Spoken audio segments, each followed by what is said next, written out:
Welcome in our good buddy, Matt George, Main man. host of the Locked On Kings podcast and fantastic reporter over at ABC 10. What's up, Matt? How you feeling? I'm feeling great. It's a great day, guys. Back at the Golden One Center. We're less than 2 months away. Still forever, it feels like, but still 2 months away or less than that from actually having Kings basketball in that building. Introductory press conference for Sasha Vezenkov, which I know we're going to discuss in detail. And then the announcement today that if you're watching on YouTube, the bottom of your screen, the insiders with James Ham and Kyle Madsen. If I could talk about that real quick, because I've been like, I grew up, spent basically my entire life here in Sacramento, and I grew up listening to sports talk radio. So I know how important it is to this city, even if there are people that for some reason still can't get it through their head that Sacramento is a sports town 100%, and that people care about their sports in this town, and people want to listen to people from this town or around this town who know this town talk about the sports in this town. So anytime we can get local content hosted by people that are not only damn good at what they do, but people who are deeply ingrained into the culture of this town, understand sports here, even if they come from somewhere else. Guys like Kyle Madsen, who I had the pleasure of working with Kyle Madsen for a while. And I'm dead honest when I tell you that I have been jealous of that man for so long, for so many reasons, mainly because he is so unbelievably talented. In addition to, Damon, you said it earlier, his wit is second to none. He's creative. He's funny. He's interesting. And he can articulate sports in a way that not many people can, especially when it comes to Niners football, which I have no idea how that football world works, but he can articulate it to me and make me understand. And then James Ham, like James has been here forever. D'Lo, you said, and I agree with you. I think James is the number one Sacramento Kings insider on the planet, period, bar none. And in addition to that, James has invested time into myself, invested time into the next generation of Sacramento media members. He has a phenomenal relationship with like Brendan Nunez, for example, and how he incorporates him into what they do at the Kings beat. Like, James is phenomenal, not just for radio, because he also can talk about things other than the Sacramento Kings. I think he's phenomenal for just Sacramento media, period, and sports coverage in the next generation. So to hear him have an opportunity outside of the Kings Beat podcast to talk about other sports, but to be on your guys' airwaves every single day, I think is phenomenal. So like I'm beyond fired up about this show. This is a show that I would have begged to have had in college and in high school and as a kid before your guys' show. And I know there are kids out there that are like me right now that are excited for 2 more hours of Sacramento sports talk. So I'm fired up. I can't wait for next week. That's awesome, Absolutely, man. Yeah, that's awesome. Obviously, we feel the same way. We hope everybody listening feels the same way. More local content is good. Yeah. That's what it boils down to. Yeah. And the fact that we have those guys, the fact that we have you here, we plan on you being an even bigger part of what we do here at ESPN 1320 as we're Matt George's unofficial radio. Let's talk about the press conference. Yeah. Let's talk about Sasha. First takeaways, besides how happy Kevin John is every time he talks. Kevin's we all smile every time Kevin gets a microphone. And I can tell you this through Sasha, back here, buddy. Hey, behind the cameras. Kevin is 100% authentically himself, and working with Kevin John is such a fun experience because that is who he is all the time. There's no switching that on and off. That is just who he is. And Sasha you could see him physically like react like, oh God, Kevin John's coming at me. But anyway, like I didn't know whether or not if I can articulate this properly, because I was very impressed by how well Sasha was able to communicate. And I don't just mean that from someone who comes from Europe and English is not his first language. Sasha communicates basketball and what he's trying to do and what he's seen from the Kings in a way that, like, English speakers, myself, someone who hosts and talks basketball every single day for a freaking living, struggle to do sometimes. Like Sasha just did it. I was very impressed with his ability to, like, this is what I'm providing the Kings. This is what I want to do. This is what attracted me about this team. This is why I decided to come here. And like, he just lays it out in a way that I thought was like, I was able to follow it start to finish the entire time. So very impressed by that. And then like, I just think his, there's so many things to take away from the press conference, but I could tell it meant a lot to him how much the organization wanted him and wants him. Like he said everybody from the organization essentially flew to Greece at one time or another to meet with him and talk to him. He's up there at the podium talking, and he can look to his right, our left, and see De'Aaron Fox, Keegan Murray, Mike Brown, Alvin Gentry, Luke Lautz standing there supporting him. And I don't know. I can't speak for other sports environments. Like I can't speak for the LAs or Golden States or things like that. But that's just this team is special. This team is different. And the same way that so many players were there supporting Mike Brown for his introductory press conference, we see that this time. Like this team is just a group.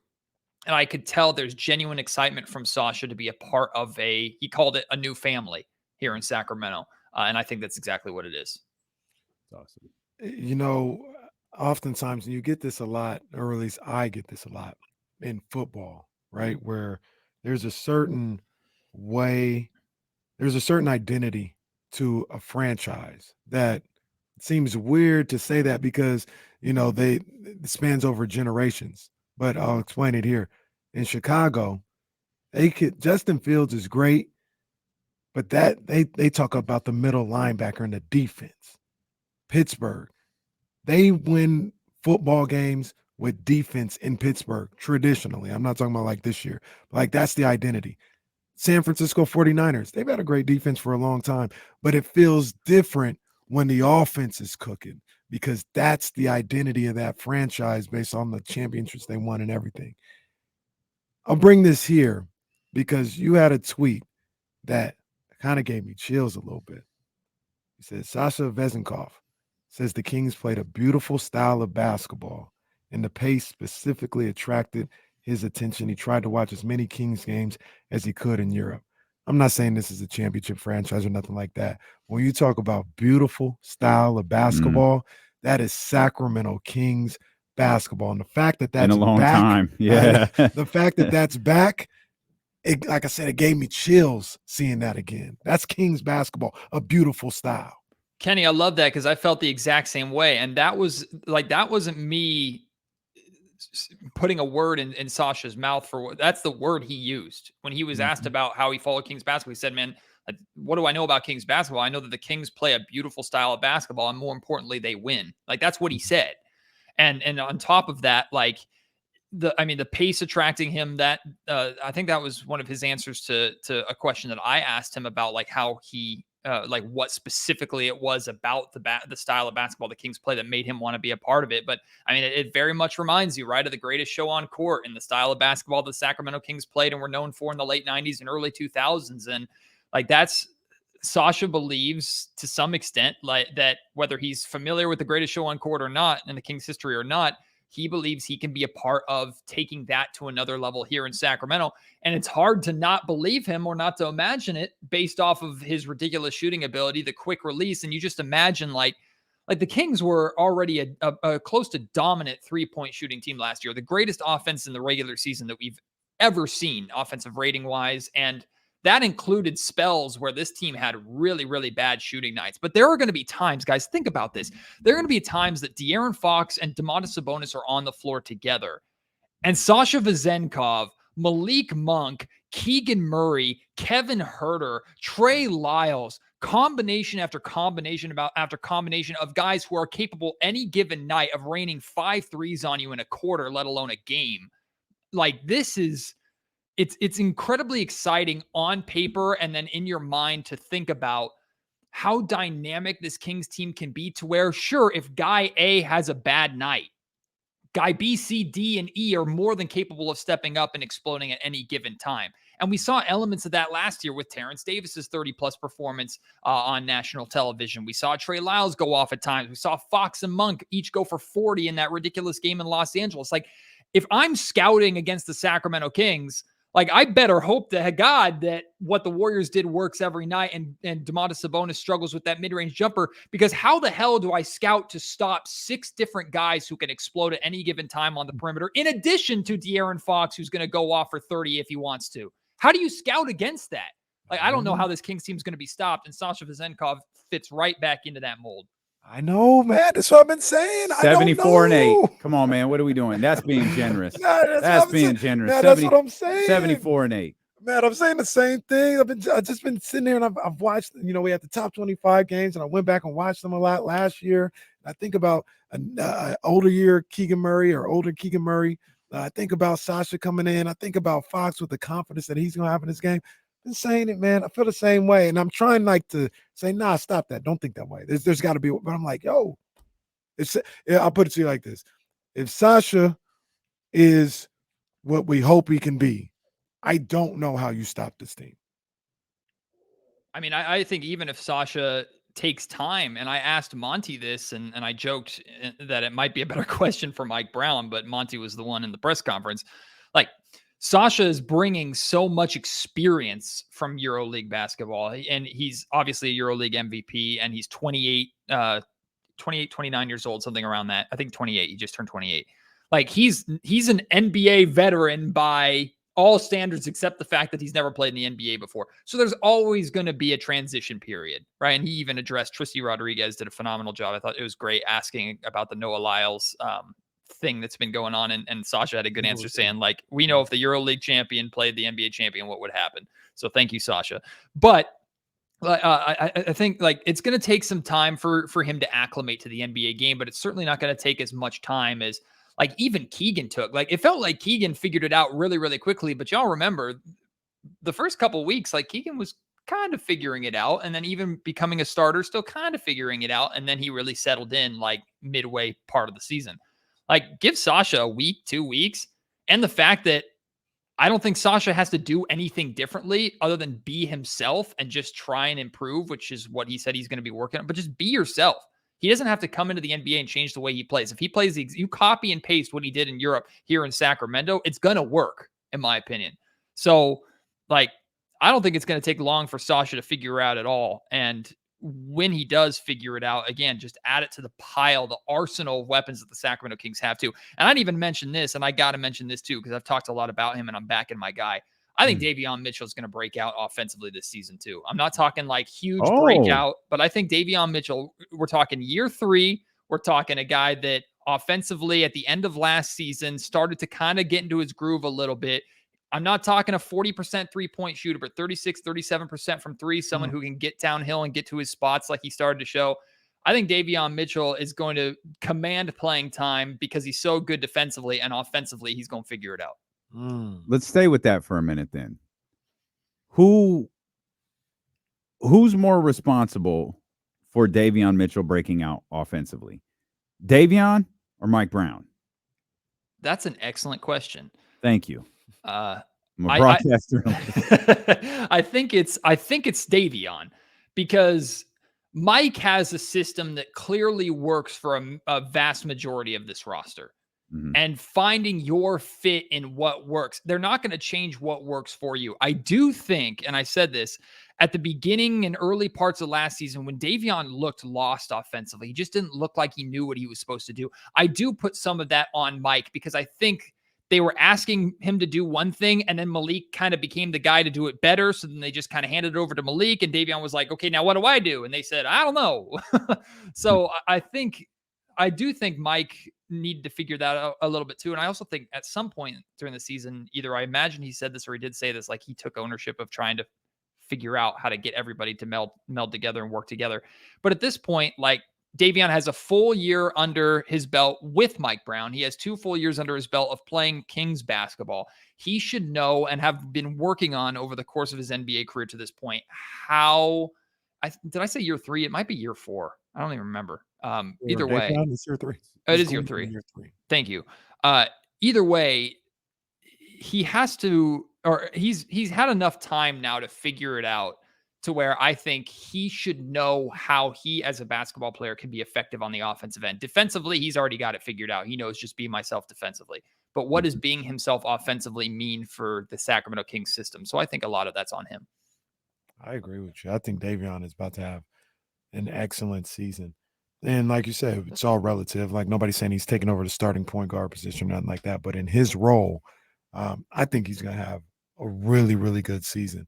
And I like that call, Matt, because if you get him in the fold and you get him comfortable and get him in a position where he knows what his role is and he can be consistent and be great, and excel in that role, that's just another sign of improvement. We talked about it a little bit yesterday, where if you got Davion picking up his game, and we love our dude Freeport, but you plug in Sasha for Metu, and then you take, Duarte and you put him in the Terrence Davis role.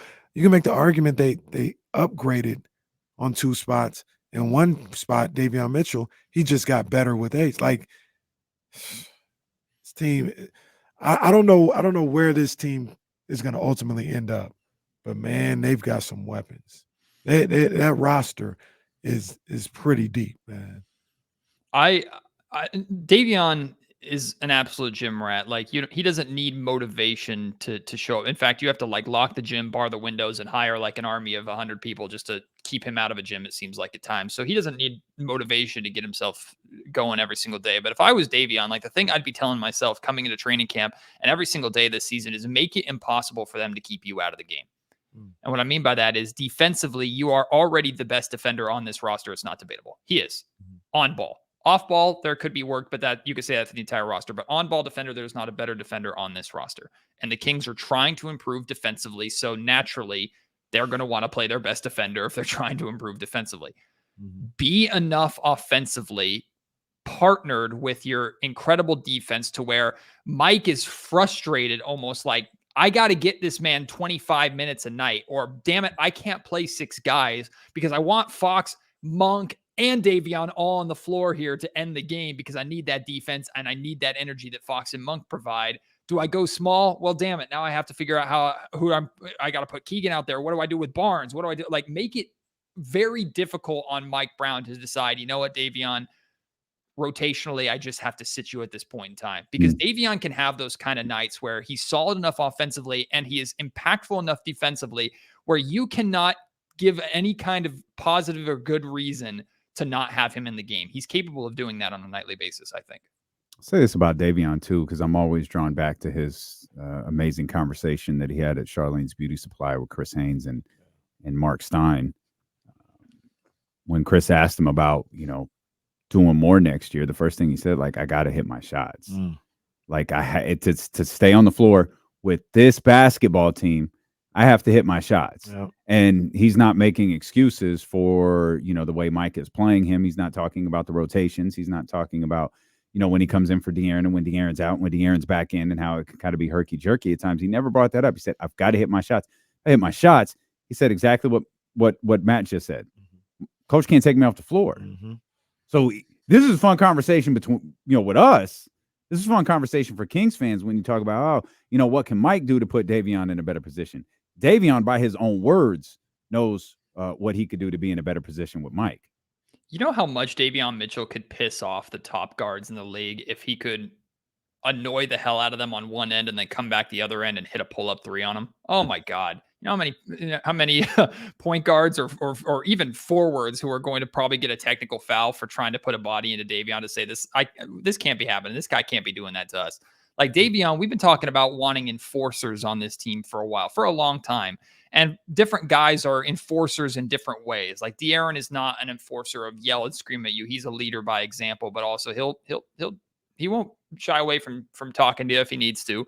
Davion, or rather, Domas, we saw being that enforcer at times, especially with Keegan. Like Domas was the guy that really pulled Keegan aside at times and told him, I need you here. I need you to do this, and really took Keegan under his wing in that way. But Davion Mitchell to me has everything possible of being that enforcer. And again, he doesn't have to do it by yelling and screaming at anybody because we know that Davion's a quiet guy. But the way he plays, kind of that bulldog style of play that he has and the actions of how physical, he's not afraid to get diving for every loose ball and putting his shoulder down if he needs to into anybody on both ends of the floor. Like, if I need to rally my troops and I'm Mike Brown, I'm looking at the bench and I'm saying, watch what Davion's doing right now and tell me you don't want to go and fight and do the same thing. So I think Davion's so important to the future success. We talk about this team turning into a title contender. If Davion can figure it out, I think that unlocks certainly that next step. Is there anything else, going back to Sasha, is there anything else that stood out to you in the press conference today? Anything that he said, anybody that was there, whatever, like anything stand out? Sasha didn't directly address any area of his game that needs to get better, but he just said, and I don't remember the exact quote, but he said, like, I love the hard work and I'm going to work every single day just to get better. He just said, get better. And I think a lot of people instantly think defense, right? I think Sasha naturally, like we talked about, is going to fit perfectly on the offensive end. Sasha can completely be himself on offense. I think the speed of the game defensively is where there's going to be the most adjustment. Do I expect Sasha to be able to suddenly become a solid defender for the Sacramento Kings after an entire career in Europe in his first year in the NBA? No, I don't. I also think it's hard to ask a good half, if not more, of this roster to do that, even though most of them have spent their entire careers in the NBA. But can Sasha Vezenkov and the rest of the team figure out how to become a solid, average enough team defense to where I've said, if the Kings have a top 15 defense, there's a big difference between top 15 and top 10, in my opinion. Top 10 is possible, but really difficult. But if the Kings can have a top 15 defense, let's say they're 13th in the league, with the offensive firepower that we know they have that is capable of even getting better. Like, I don't know if I would say that I'm predicting the Kings to have an even higher offensive rating than the NBA history 119, averaging 120 points per game that the Kings had last year. I don't know if I'd say, yeah, the team's absolutely going to top that, but they have all the assets to do so. So if the offense is the same way, with Sasha being a big part of that, and then Sasha can figure out and fit with Mike Brown's biggest challenge and this coaching staff's biggest challenge, which is developing a team defense that is average to slightly above average, yeah, this Kings team is more than capable of a deep playoff run. All right. Well, it doesn't sound like there's much left to do but playing the parade. I mean, yeah. Let's get it Let's together. Go. Let's plan the parade. It was fun. It feels like, I don't know, the season ends, the game 7 happens, and so everyone kind of handled it differently. Like, we came in that Monday and we were celebrating. I thought they had a tremendous season. I still think the Warriors are a solid basketball team. I thought the Kings had them. They couldn't get it done. I didn't really feel bad about that. And then it felt like almost immediately our attention shifted to Euro and watching Sasha. And then it felt like excitement started to grow, because I didn't feel like there was a ton of excitement for Sasha prior to that. It was like, oh, is Sasha coming or no? No. All right, cool. Like, whatever. Then it became, Euro happened. Then now you're watching him. Now you're not divided between whatever's happening in EuroLeague and Sasha Vezenkov and the Sacramento Kings.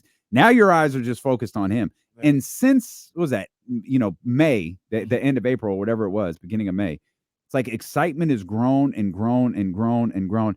Now we got Sasha as the top 4 in the NBA, starting his Hall of Fame career at the end of October.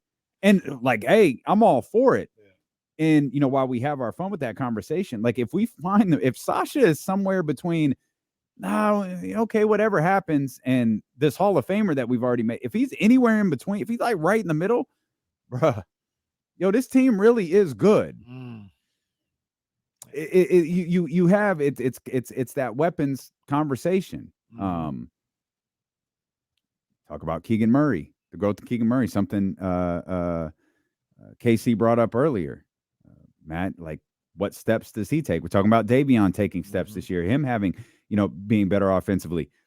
I know not a lot of people bring this up, but I'm going to. Like, I think Kevin Huerter can be better next year. Yeah, absolutely. Listening to Kevin Huerter talk about the way that he played last year, when you see all these dudes in the gym, you see Kevin Huerter there with them. And he's a guy that I have high hopes for this year. Do you think there's any difference, Matt? Because I think Mike talked about it with Sean Cunningham, and Domas talked about it in maybe a Sports Illustrated article, or he talked to someone, and they talked about kind of the weight of expectations and how this season is going to be different. Mike said recently at the Republic game, I want to see how these guys handle it. It's not going to be the same as it was last year. Do you think there's a difference? Yes, and what, a long ass question, by the way. I'm sorry about that, man. No, that's great. What you're the school of Matt George there, where you talk for 5 minutes, go, oh wait, yeah, I have a guest. I have to ask a question here. I think back to what De'Aaron Fox said at the end of last season, which was, this is the first time this really hurts. Like, this is the first time it really stings that it's over. And Fox said it, but the guys who are still here and the way they've talked, and more importantly, the way they've acted this offseason, they're acting like it hurt them too. And like Kevin Huerter, for example, his actions and words, but mainly his actions this offseason, and I think we're going to see more of it in training camp and even in preseason, they suggest to me that the person who is, or the person who took his performance in the playoffs the hardest, the person who that performance was least acceptable to, was himself.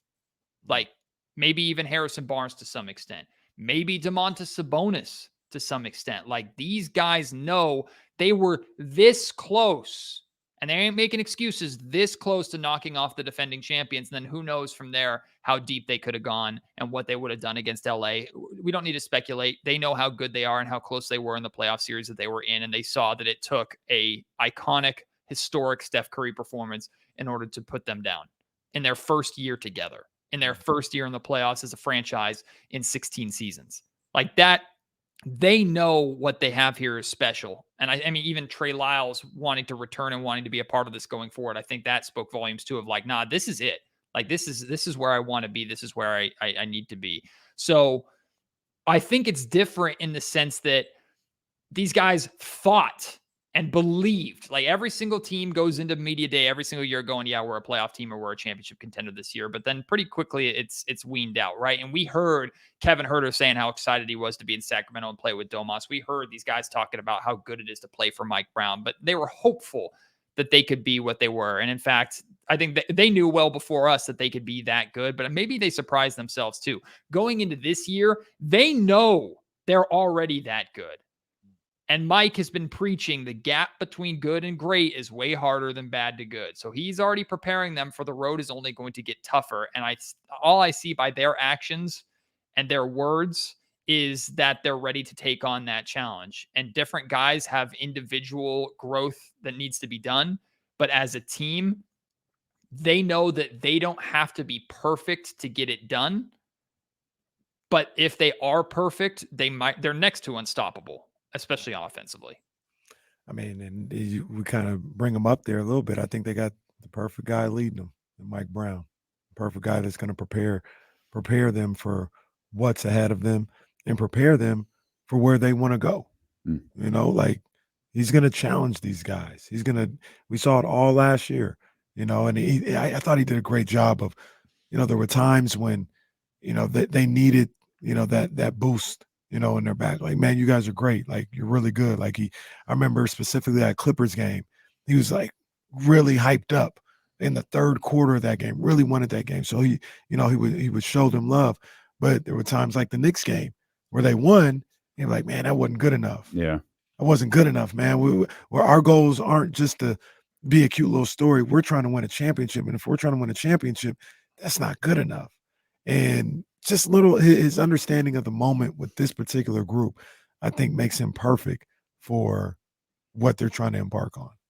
And think about Mike Brown for a second too, like how right he was. Like, the Knicks game is what stands out. Like you mentioned, Kenny, like the Kings were murdered on the offensive glass in that game. They still won the game. And he came to the podium saying that wasn't good enough. That's not going to win games in the playoffs. And lo and behold, how are the Kings eliminated in game 7? They couldn't grab a damn offensive rebound. Yeah. If Mike Brown can see that months ahead of time as a guy who has coached the best players in this league, whether it's as a head coach or as an assistant coach, he's worked with Steph, he's worked with LeBron. Like, he has been around basketball and been around the NBA and greatness in the NBA long enough to where if he tells me in the middle of the season, we need to fix this or we're going to get eliminated from the playoffs, I 100% believe him. And when he tells me at the end of the season that De'Aaron Fox has all the capabilities of being amongst the elite in the league, if he can just figure out, or if he can become that guy that's able to do that every single night, I 100% believe him. Mike Brown knows that almost better than anybody else in this league. Certainly anybody that the Sacramento Kings could have hired during that coaching vacancy.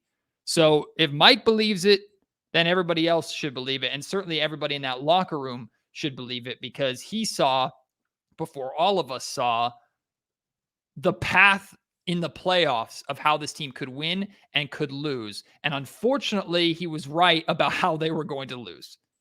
But maybe they needed to go through that. Maybe they need to feel that sting. Yeah, it was pretty wild watching that. The Knicks game was on Kenny's top 25 games of the Kings season list. And one of the things we did after watching those games, or as a part of watching those games, was checking out the post-game press conferences. Like, what was the story of what those guys said? And I didn't remember it at first. And then going and seeing Mike, yeah, that isn't going to do it. That's not good enough, because if the Kings make the playoffs was over. Mm-hmm. It was when we make the playoffs. And Mike's like, that's not going to get it done. Right. And it was just kind of, I think it was the first time I realized, damn, Mike warned them about this. Like, Mike told them, like, yo, don't let this happen. Yeah. And, as Matt alluded to, that's how it all ended. Great stuff as always, Matt. I apologize. Well, I don't apologize. It's worth it. We got good stuff ahead. We do have to end the show like a couple of minutes early. Well, we got Sac State football. Sac State Stingers up, baby. Go handle business, man. Smash them boys out. No. What are you doing? I'm supporting Sac State. I thought that was for the Republic. Like, no, we're not doing that. Don't do that. Don't do that. And yeah, don't do that. Connor, if you're listening, don't encourage his behavior. We don't need another year of this. Great stuff, Matt. I'm confident we have a lengthy press conference we got a lengthy podcast on Sasha's press conference coming up. It's going to be, as soon as we're done here, going to start recording that. So all the best clips from that. So after you're done running it back, come on over. Excellent.